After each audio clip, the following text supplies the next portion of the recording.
Alors maintenant, tu nous parles d'un film anglais qui a beaucoup de succès, qui est sorti il y a une quinzaine, je crois. Oui, et c'est d'après une histoire vraie qui est longtemps restée méconnue, hein, et elle n'a été révélée qu'en 88 par une émission britannique qui a invité donc ce Nicolas à témoigner. Alors, c'est d'après une histoire vraie, je viens de le dire, c'est l'histoire d'un banquier londonien qui, après un séjour assez court en 1938 à Prague, va découvrir ce qui se passe dans ces camps, hein, enfin pas dans ces camps, dans les ghettos.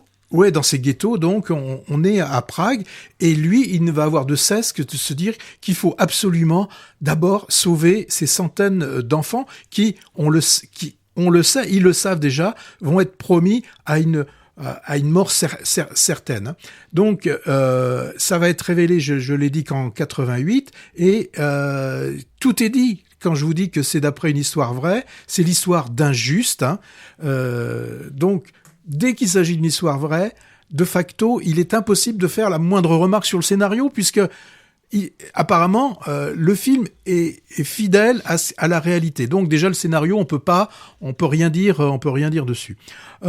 Forcément, hein, on va être ému par cette histoire. Et comme de nombreux spectateurs, moi, une fois la séance terminée, j'avais les yeux humides. Hein, c'est forcé. Alors par contre, d'un point de vue objet filmique, il y a rien de très original, rien de très excitant. On a des longs moments en flashback, donc sur cette époque 38. Alors c'est vrai, il y a de très beaux décors, beaucoup de véracité, mais on a celui qui joue le héros, c'est John Flynn. Bon, j'ai pas été très très convaincu. Le héros jeune alors. Oui, quand il est jeune. À ses côtés, on a celle qui joue sa mère. Elle, par contre, elle est assez dynamique. Elle, on la reconnaît. C'est Helena Bonham Carter, qui était la princesse Margaret dans la série The Crown.